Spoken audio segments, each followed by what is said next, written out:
ఎస్ఐట్ news కి స్వాగతం. అరసవల్లి సూర్యనారాయణ స్వామివారి హుండీలను ఆలయ అధికారుల సమక్షంలో మంగళవారం లెక్కించారు. గత 77 రోజులకు గాను నోట్ల రూపేణా 5,66,000, 22,146, చిల్లర రూపేణా 2,37,000, 20 కలిపి మొత్తం 68,59,166 రూపాయల ఆదాయం వచ్చిందని ఆలయ ఈవో రమేష్ బాబు తెలియజేశారు. బంగారం 37 గ్రాములు, వెండి 3 కేజీల 400 గ్రాములు సమకూరినట్లుగా పేర్కొన్నారు.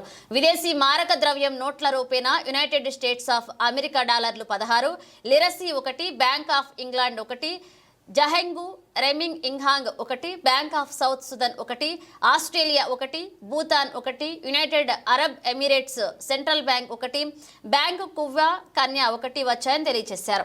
ఈ కార్యక్రమంలో శ్రీకాకుళం శ్రీ వెంకటేశ్వర స్వామివారి దేవస్థాన కార్యనిర్వహణాధికారి పి శ్యామలరావు, ఆముదాల వలస గ్రూప్ దేవాలయాల కార్యనిర్వహణాధికారి తమ్మినేని రవి, ఆలయ అనువంశిక ధర్మకర్త ఇప్పిలి జోగి సన్యాసిరావు, ఆలయ ప్రధాన అర్చకులు ఇప్పిలి శంకర శర్మ పర్యవేక్షించారు. ఆలయ అర్చకులు, ఆలయ సిబ్బంది తదితరులు పాల్గొని ఆలయ ఈవో డిఎల్వి రమేష్ బాబు తెలిపారు.